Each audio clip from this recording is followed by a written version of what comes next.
it's Matt with 5280 Armory. Last week we had announced we'd be carrying a new brand of ammunition down here at the shop. It's called G9 Bullets, Civilian Personal Defense, literally the cutting edge in today's modern ammunition. We also promised in the last video that we'd do some more shooting demonstrations and talk a little bit more about how this ammunition works. Let's go check in with the guys. They're getting ready for us to do some shooting on the range. Let's see how they're doing. All right, guys, how are we doing on getting ready for the big shoot today? Oh yeah, Matt, we're just about done, but I just need you to head on out. We got some surprises waiting for you. Okay, all right, I'm leaving. Hey, as soon as he's out, we got to get that thing going. Well, okay, before we get started doing our shooting demonstrations and some of our other topics that we're going to be talking about today, I really want to introduce our good friend Joshua Manke, creator and owner of G9 Bullets. Josh, tell us a little bit about how this project got started. Well, thank you for having me in this morning. This is a gorgeous range you got here. I appreciate that. I was working in church security, and they tasked me with finding the appropriate round to recommend for carry inside a church. In research, we just found that nothing was up to the task. There was nothing that did well. So it got me thinking there has to be something better out there, and we started developing things at that point. About how many years did it take for this project, from when you first got the idea to do this, to get it to where we're at now? Well, that was 8.5 years ago that we got started on this. We've been in an intellectual property phase where we were actually working on patents and just capturing all that IP. And so that process there took about 3.5 years, but total, it's a very well-tested product, and we didn't release anything early. I feel it's at a maturity point, and it's really ready to be dominant in the market. All right, Joshua. My first question is about accuracy. Obviously, the best bullet in the world is pretty much worthless without being able to put your rounds on target. So tell us what we can expect from your ammunition. Absolutely. The accuracy on this ammunition is going to be excellent. It's a machined bullet, so it's a precision-made piece from a solid stock copper. And so it's not a swage product. It's not a polymer, anything like that. It's actually a machined piece of copper. So the two offerings there, the 380 is, they're both extremely fast for caliber.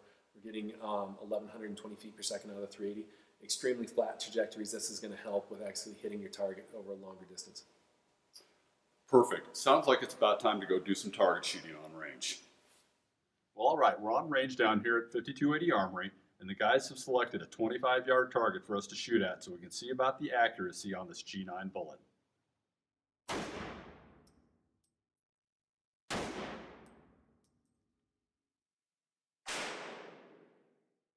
Well, all right, Joshua outshot me. This is his target at 25 yards. And these are very good groups from two different shooters with a combat-style handgun. Notice how the G9 bullets are cutting through the target instead of punching through it. Well, accuracy was absolutely superb. And for the first time, I heard the words external hollow point used to describe your bullet. Joshua, tell us, what is an external hollow point? Well, a typical hollow point has all of its geometry on the inside, and it uses expansion to create a mechanism to stop and to create greater damage. What we've done is we've taken that same geometry and we put it on the outside, so it's an external hollow point. It has scoops that are relieved into the outside of the bullet. This is a mechanism that helps it stop and increases the wound diameter. And so we can illustrate this best on a whiteboard. Okay. Here we have a G9 projectile drawn next to a typical hollow point. When a typical hollow point hits media, it will open up. And so these petals here on the jacket will fold back to more like this shape. And what that does is it creates a greater overall diameter that then increases the size of that wound. That's also how it slows down, because it creates greater frontal area. And so when media loads on it, being what creates the wound channel, so as you have forces coming this way, it now skirts it and goes around, so it creates a larger wound channel. When a G9 projectile hits tissue, it will load on the scoop and then be shot sideways. And so it expands the wound channel far greater than the diameter of the projectile. And this transfer of energy, this transfer of fluid, is what stops the projectile from penetrating too far. Because these are machined cuts and they're precise, it will do the same thing every time. So what we'll have is a projectile that is very predictable in the depth of penetration that it makes, and also it works on contact. So this projectile needs to deform to open up when it hits the media. So for the first portion of it, it's creating a very similar wound channel to, say, an FMJ. On ours, it works on contact. The entrance wounds are extremely large. They shut down within the 12 to 18 inches. We actually have it timed so it comes in ordnance gel at nearly 18 inches every time. And then with our small surface area up here on the front, it's a very barrier blind ammunition. Wow, what a radical change in bullet dynamics. The G9 bullet does not change its shape like a traditional hollow point, which brings us to our next topic, barrier blind. Joshua, what do you mean by barrier blind? A barrier blind projectile is just a way of describing a projectile that will go through barriers before it hits its intended target. You got to remember that there's no bare gel in the world. We test on bare gel all the time, but that's not how things happen in real life. So there's always clothing involved. There's leather jackets, there's denim, there's down vests. All these things are out in the world, and you go through that. Then there's cover, and so shooting through windshields, through drywall, through car doors. So these are typical examples of barriers. Ours is barrier blind because it has a very pointed tip, low frontal surface area. So it's able to go through barriers extremely well. Is there a barrier that the G9 bullet does not penetrate? Actually, we spent over 2 years developing the tip that would not go through Kevlar. And so this is safe for law enforcement's vests. We've had it, it's been extremely reliable that it will stop in Kevlar every time. Most of us have never heard the phrase barrier blind before. So the guys have set up an interesting prop for us to shoot at to help explain what can cause ammunition failure. Matt, we've talked about barrier blind ammunition, and what we have here is we have 2 pieces of 1/2 inch drywall, and the gel torso has been put beyond that. So what we're going to do is we're going to shoot 3 conventional hollow points into this. We're going to shoot 3 of the G9 external hollow points. Then we're going to dig the bullets out of the gel and take a look at how they performed. Okay. The first rounds we're going to fire are a traditional hollow point from a very well-known manufacturer.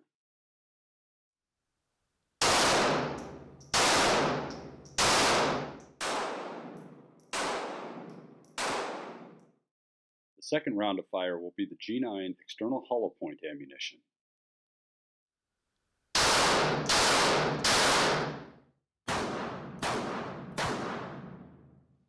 Here's what took place. I know that we have at least one of the conventional hollow points failed to open because it penetrated all the way to here. It left no cavitation as it penetrated and acted much like an FMJ. That's really what we want to avoid in a self-defense ammunition. You can see all the G9 ammo is lined up on this line here. All 3 hit in the same place. We're going to flip the gel block over, take the projectiles out, and see how they did. Here's what's taken place. One of the hollow points was actually here and had fallen out of the gel when we flipped it over. Here's another one, and here's another one. The rest of the G9 ammo is here. These failed to open and therefore over-penetrated, and they did not leave good cavitations as they went. We'll pull these out and we'll get still photos of them. Wow, Joshua, those hollow points, those 3 bullets right there, they didn't open at all. That's pretty typical. So we found that shooting through drywall often shuts a hollow point down. Also, nylon, down, there's a lot of things that you're going to encounter. And that's why we focused on having a barrier blind bullet. We wanted something that was going to work and work consistently.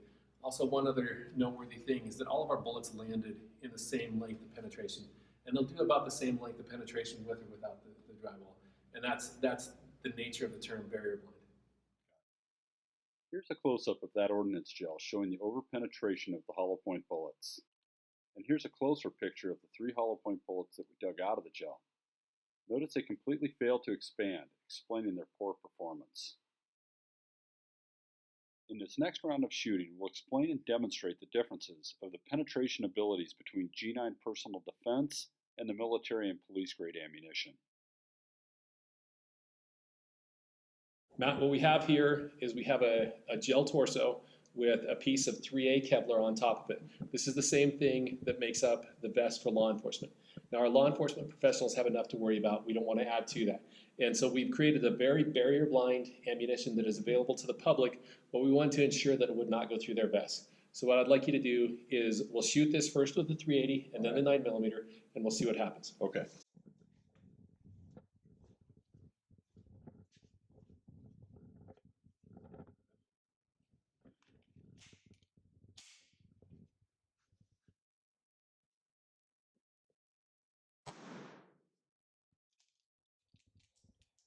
Clear?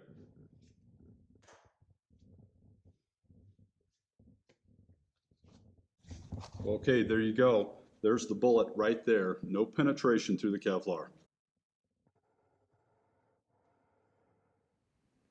Just saw the G9 ammo with the 380 get stopped by the Kevlar. We're going to shoot it with the 9mm and see what happens.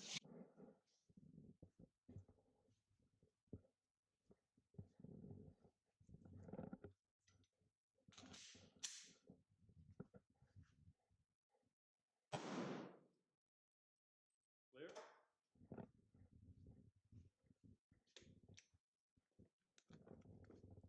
Well, okay, there you go. Once again, no penetration through the Kevlar. There's the bullet right in there.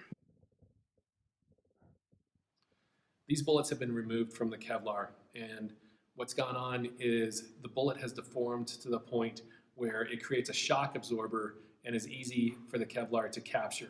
So that's how they don't penetrate Kevlar. This next shot will demonstrate the difference between the military and police grade bullets that are not a part of the G9 civilian defense. Matt, what we have here is a gel block, and there is 3A Kevlar on top of it. This is a pelvis protector. And so we do have offerings to our law enforcement and military that are not offered to the public, but the technology started there, it began there. And so what I'd like to do is I'd like to show you where this technology started. What we're gonna do is we're gonna take a 380 and we're gonna shoot this pelvis protector on top of the gel and see what happens. Okay.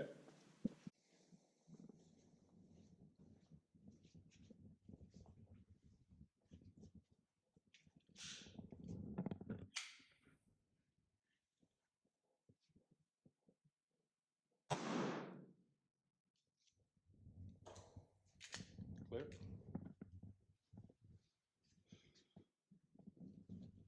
Wow, look at that. Right through level 3A Kevlar.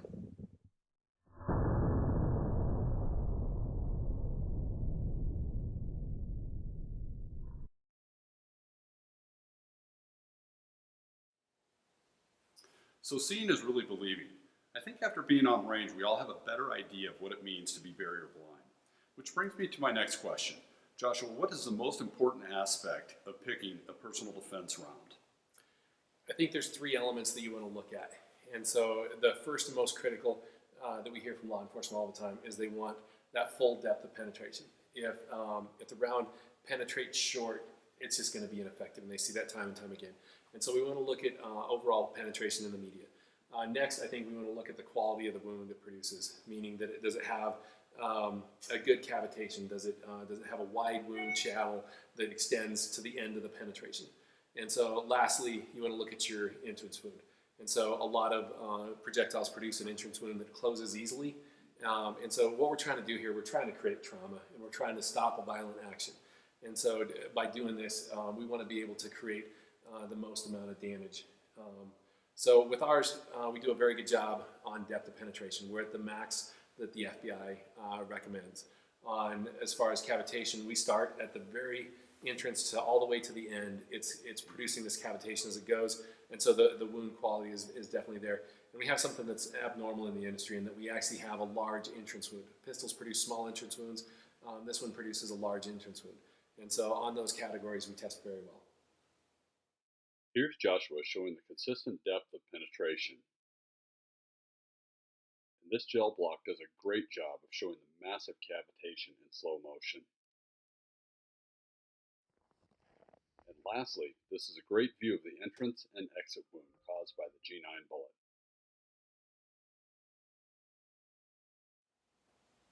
The performance in ordnance gel only tells half the story.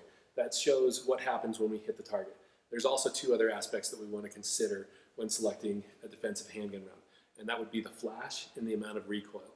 And so we're using flash suppressed powders in our components, and so there's going to be a minimal amount of flash at night to blind you, and the recoil will help you get back on target because we have about half the perceived recoil in the 9mm and maybe 2/3 in the 380. Very low recoil will allow faster follow-up shots. In this round of shooting, we're going to do a couple of rapid-fire demonstrations with G9 ammunition compared to a different popular brand of ammo on the market today.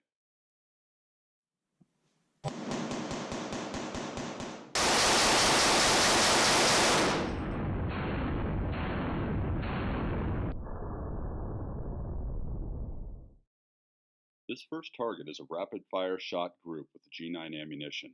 If you notice, the minimal muzzle climb allowed us to keep this very tight group. Next, we're going to shoot a target with a different manufacturer to show some differences between the two.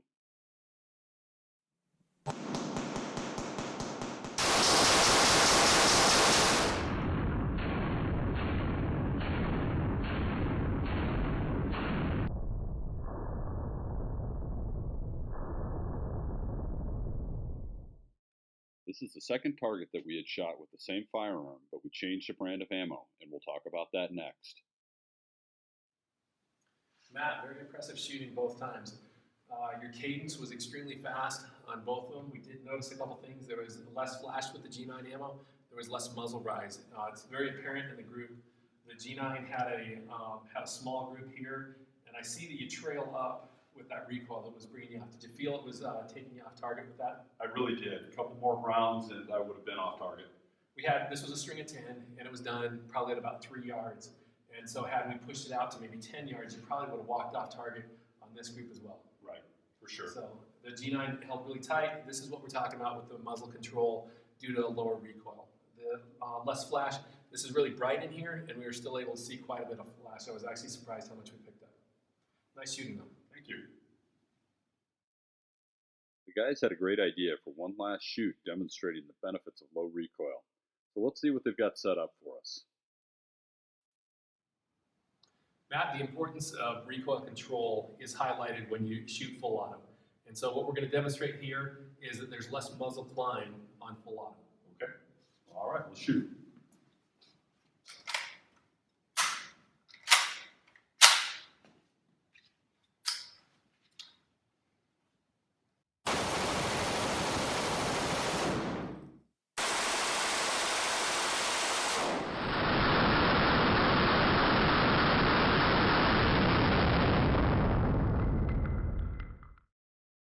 Although you would rarely dump a 30-round magazine on a full auto, we did it on this PDW just to illustrate almost zero muzzle climb.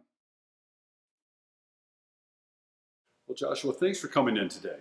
We really learned a lot about G9 bullets. Thank you, Matt. I appreciate the opportunity, and you have a gorgeous range here. Thank you. Just for fun, the guys have set up a couple of bonus shots for us to demonstrate how the G9 military-grade 308 rifle round is performing. Matt, here's a 308 round that we developed for law enforcement snipers. Although it shows most of the properties of being armor penetrating, it is also just as expansive as a hollow point when it hits tissue. We're going to shoot it into the gel to demonstrate that. Okay.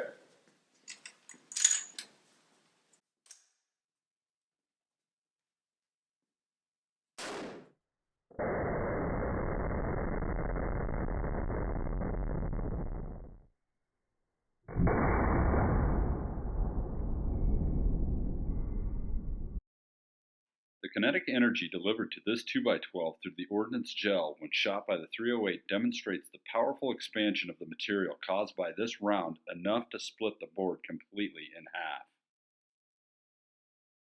Matt, this is something we developed for the military. I think you can enjoy this. Okay.